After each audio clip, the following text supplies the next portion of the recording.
Anduin Wrynn is missing. Not physically. We know where he is, somewhere beneath the surface of Azeroth in the dark of Khaz Algar.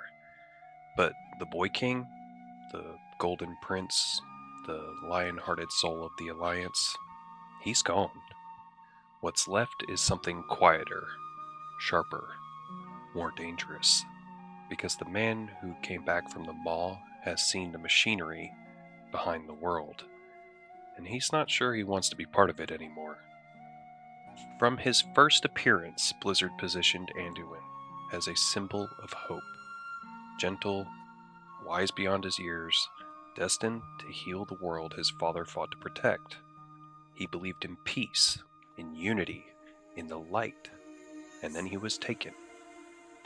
The Shadowlands didn't just chain Anduin's body, they fractured his soul.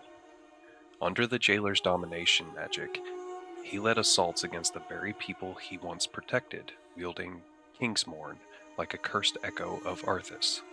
And unlike Sylvanas or Arthas, Anduin remained aware, fighting, pleading, trapped inside his own body. When he finally broke free, there was no triumphant return, no speech, no reclaiming of the throne. He just left.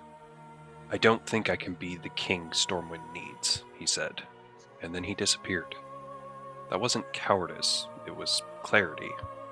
Anduin didn't just break, he woke up.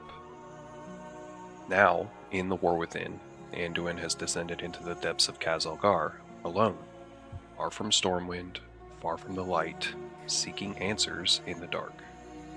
He's not hiding, he's listening, because the deep earth is so close to Azeroth's soul.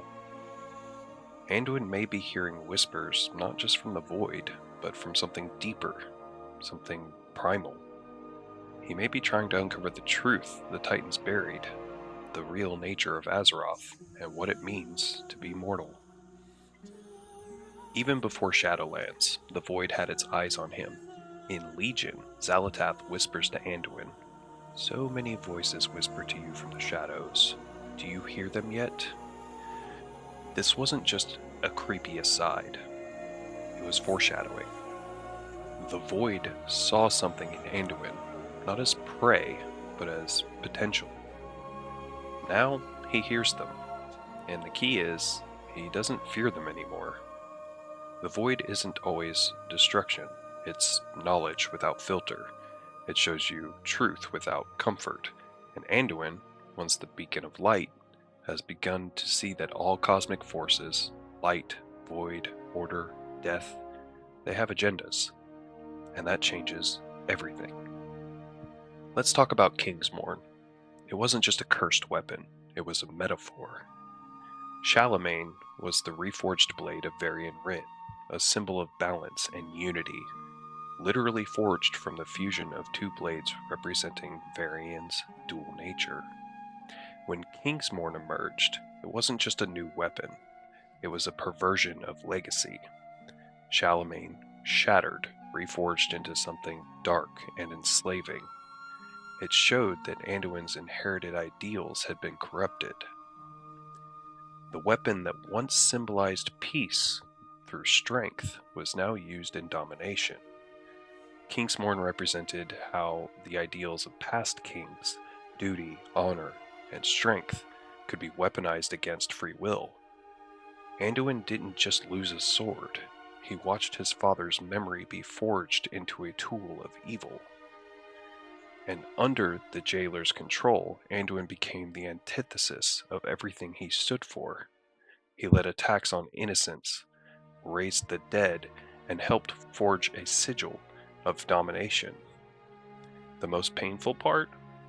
He was conscious of it, fighting internally, screaming behind his eyes. His struggle wasn't physical, it was philosophical. Unlike Arthas, Anduin didn't fall by seeking power. He was made into a weapon. But he didn't stay one.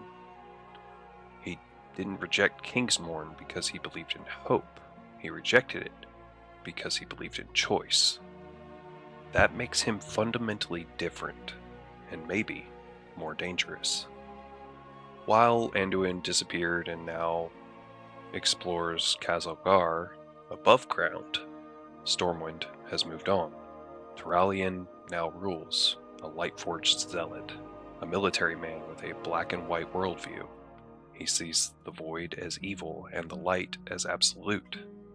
So what happens when Anduin returns, changed, skeptical of the light, and able to hear the void without succumbing to it? You get tension, you get division, you get a political and spiritual reckoning.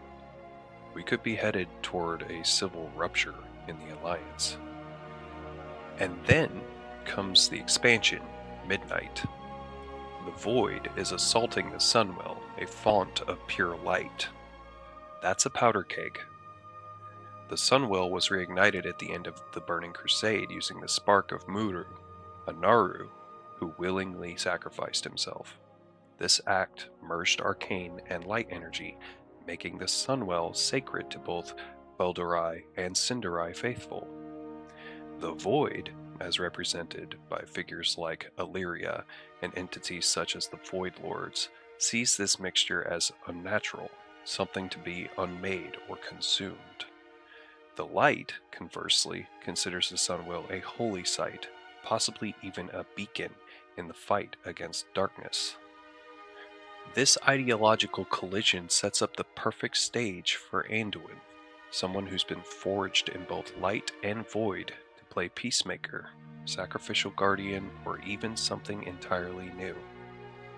It's the exact conflict Anduin was born for. He's touched the light, he's resisted the void, he's walked through domination and come out changed. He might be the only one who can enter that war and not lose himself. Some speculate he might even sacrifice himself to restore balance, or, in an extreme twist, he could become a stabilizing force for the Sunwell itself, not as a champion of light, not a pawn of the void, but something else, a true bridge between them. Anduin Wrynn isn't just coming back. He's returning with knowledge the world isn't ready for, and when he does, everything changes. Not with fire, not with war, but with a single, undeniable truth. The war of cosmic powers is a lie, and Anduin Wrynn is going to be the one who tells us why. If you like this breakdown and want more deep dives into Warcraft's characters, subscribe to Critmilk, and join us as we explore what lies beneath the surface of Azeroth and inside the hearts of its heroes.